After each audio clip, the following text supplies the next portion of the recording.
Hello everybody and welcome to this, my video manual for the Kodak Ektar H35 half-frame 35mm film camera.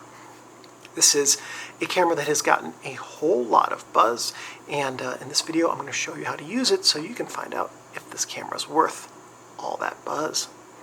Alright, first thing, this is a toy or fun grade half-frame 35mm viewfinder camera. Alright, what does that mean? Toy or fun grade is the term that I use for cameras that deliver images with atmosphere rather than, say, technical precision. It's designed to be simple to use and fun, and so fun grade.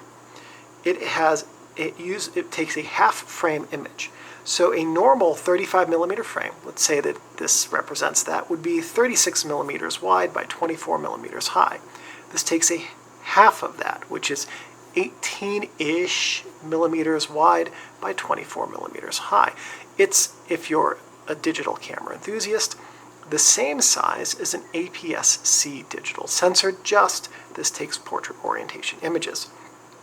It uses 35mm film, and it can hold any 35mm film, and it's a viewfinder because you look through the viewfinder window to sight up your images. It has no light meter. Has a guillotine-style shutter, which means when the shutter is closed, the light won't pass through it, but when you take a photo, it opens and then closes again, just like that. That's how the guillotine shutter works. It has a 22mm f9.5 lens, which is curiously close to the same focal length and aperture as the lens on the Rito 22. Crazy how close that is. I wonder if there's some carryover there. Anyway, has shutter speeds of approximately 1/100th of a second. The flash sync speed is, well, that 1/100th of a second shutter speed because it only has one shutter speed, and the flash can fire with that shutter speed. And this also, because it's a half-frame camera, will double the amount of photos you can take on the same roll of 35mm film. A 36 exposure roll will take 72 to 73 frames, which is so many. It takes so long for me to get through a roll of film with this camera. I've had this thing for however long now, months, and I've gotten 2 rolls of film through it. And one of them I just gave up on halfway through because 72 frames is a lot. Okay, anyway. The target market for this camera is the casual or toy grade camera user. It's not going to deliver technically perfect images, but it will create images that have atmosphere. It has a 2-piece acrylic lens. Now, if you've seen my Rito 22 video, if that one's gone live, I have no idea what order I'm uploading these in. Oops. Then you'll have noticed that we saw that there was a 2-part lens. What do I mean by that? I'll show you. So right there you can see in the front of the camera there's an acrylic lens. If we look inside the back of the camera, there we go, you can see there's a second lens behind the shutter. That tells us that this lens is a compound lens with 2 individual elements. Most likely they are like meniscus or plano convex. And plano convex, and most likely sit in opposition, and that's what gives us a wide angle. Now, because this is a 22mm focal length lens, it is, and it's cut down to an APS-C size film area, it's actually taking photos that look more like a 33-ish millimeter lens. As for who manufactures this, I couldn't find that, and I looked. Actually looked for a big chunk of an evening while I was writing this, and I could not find out who's manufacturing this or the country of origin. It's really easy to say this probably just comes from Kodak in China, because that's who Kodak uses for all of their other cameras. But I'm going to guess that this is actually made by Sunpet in Hong Kong, because it has the same compound lens. The lens construction inside of it looks very similar. The external construction is fairly similar, with the film advances in the same place and things like that. And I already have some film loaded in this to go use, so I can't open it back up. But some of the internal elements of this camera also look like the Rito 22, which is made by Sunpen. It was released, Kodak, under their Kodak badge, released this in 2022, and as far as I can tell, production is still ongoing, or at minimum, it is still available new from a variety of sources. Now, as we do, let's go over the camera's features and talk about what everything is. We're going to start right here on the top of the camera with the shutter button and the film count window. So as you go through your film, you'll look through here to see what frame you're on. And that is a tiny little number. But it doesn't count every frame. There are some dots, so you just kind of guesstimate how close you are if you're between two numbers. So honestly, pretty easy to use. On the front, we have the maker logo or the brand owner information here, model name. Here's our lens. Around the lens, we have a little dial, and if we switch it, we can go from the flash being off to the flash being on, and shutter's not armed, I can't show you. The lens itself, the viewfinder window, and the flash right here. On the camera's back, we have the flash ready light. So when this is lit up, you can take a flash photo. And because this is so close to the viewfinder window that you look through to frame up your images, you can tell if that flash is on. This is the film door right here. This is the film advance knob right here. On technically the side right here, we have the film back release, which is what we push down to get inside of the camera. On the camera's bottom, we have the film rewind knob and lever right here, which is what we'll use to rewind the film. Film rewind release button, which we'll push down to allow the film to be rewound, and the battery chamber right here, which we'll take a look at in just a couple moments. Inside the camera, we have the film cassette chamber right here. This is the shutter area, and you can see the blinds here that are used to make this a half-frame camera. This sprocket right here connects with the sprocket holes in the film, and as this spins, the frame counter advances. This sprocket here connects with the sprocket holes as well, and as it spins, oh, that was bright, it rearms the shutter. Then as we advance the film, this is the take-up spool that the film's taken onto. We'll see that in a minute. Here are some pressure ridges on the back of the camera. These help keep the film pressed up against the focal plane, which you might be able to see has a little bit of a bow to it, par for the course with this grade of camera. And that's all to see on the inside. So while we have this camera open, let's load film into it. First thing is we're going to push the film knob down so that we can take our 35mm film and drop it in. I do have some tips for you on what films to use that we'll talk about in the tips section. Push the film rewind knob and lever back in, pull out a little bit of a leader and advance until that slit is visible, and we can put the leader into it. Take up a little bit of film. Looks like that's probably going to hold. And advance. Usually about 3 frames until this says 1. Looks like I need 1 more. Yeah. There we go. Advance 4 frames with this camera. And now we are ready to go and start taking photos. You know that your film is moving through the camera if your shutter arms, because that sprocket that was down there is used to arm the shutter. If the film isn't moving, if it's not on the leader correctly, your shutter's not arming. You can also tell your film's moving if your film rewind knob spins when you advance the film. I'll show you what that looks like. Just like that.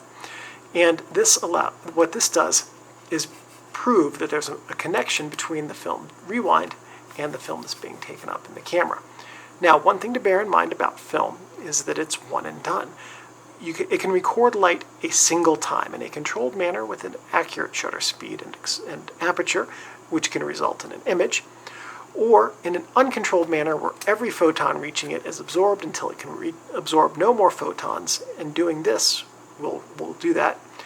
If you opened your camera like this while your film was outside of the cassette, you would not see any photos, and you would erase every photo that has been taken or could be taken on the film. So don't open your camera mid-roll. But I want you to see what goes on inside of your camera when you take a photo. We're going to trigger the shutter. Now you can see the sprockets are engaged with the sprocket holes on the top and the bottom. We advance the film, the sprockets turn, it rearms the shutter, advances the frame count, just like that over and over again. Okay, so you've gone through your whole roll, it's time to rewind the film. We're going to push the film rewind button on the bottom down.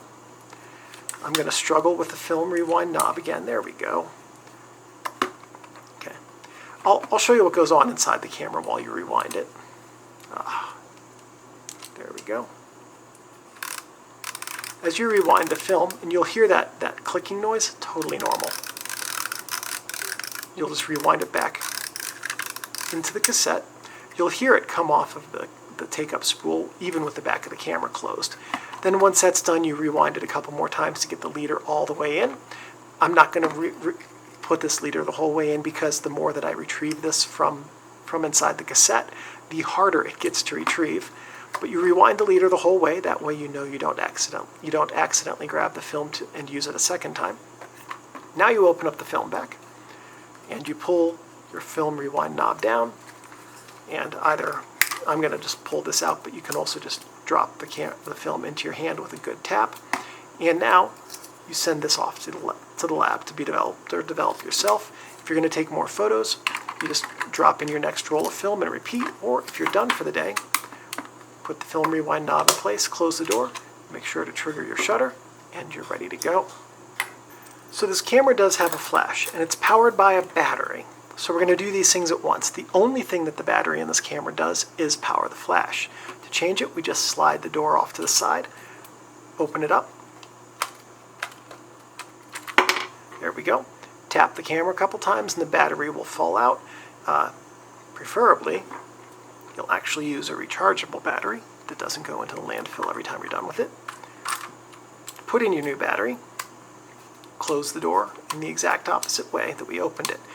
If you are going to let this sit for a few weeks or a few months or longer, take the battery out, because AAA batteries can leak, and while it would only ruin your flash ability, it would also be a mess. Cleaning crystallized battery out of a battery chamber is not fun.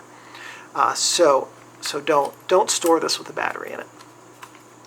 So now that we've got a good battery in it, we can use the flash. To use the flash, we just grab the ring on the front of the camera and turn it from off to on. You'll hear a very faint capacitor whine with this camera as the flash charges up. Once the flash is charged, red light's on. Flash discharges when you take a photo. When you don't want to use the flash, simply turn the flash off, but just bear in mind the capacitor will have charge in it, and if it stayed on, or if it charged up, and that for some period of time, a few minutes or so I would guess, after you turn the flash off, it will still discharge, even if you have this turned off.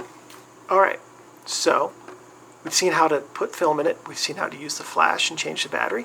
Let's put all of this together and talk about how to take a photo. Very simple with this camera. You're going to hold it up to your eye and you're going to look through the viewfinder right here. You're going to sight your scene and you're going to compose your image as you want it to look. Then, when you're ready, you just take the photo just like that. Really easy, simple to use. When you're done, advance the film and repeat. That's it. Use the flash, don't use the flash, however you want your image to look. Okay, great. What about double exposures? You can't. Double exposure prevention is built into the way that this camera is made, because that sprocket that connects with the sprocket holes in your film to arm the shutter means that in order to arm the shutter, the film has to move. So it's not possible to take a double exposure with this camera unless you run a roll of film through it, and then when you load it, before you start taking photos, you put a mark here, right, with a pen or something like that, and then you run a whole roll through it, rewind it until you have just the leader out, reload it, line it back up in the camera when you load it so that that line is in the same exact place, right along the edge there, and now you can run it through a second time and you will have double exposed images on your film. That's the only way to do it with this camera. If you wanted to have some real fun, you could mix formats for your double exposure and grab a full frame camera and run a roll through it before doing a double exposure with your half frame. So I do have a handful of tips to give you for this camera that can help you make the most out of your time with it. It can be a lot of fun for collages. Now what I mean by that is, let's say you have, you're going to take a picture of the desk here between my hands, right? That's about like that's about a portrait orientation half frame. You take a picture there, then you move it over, you take another picture, and then you move it over, you take another picture. And what you then have are 3 images in a row on the negative that you can print as a single frame. Or if you just do 2, you could do diptychs, right?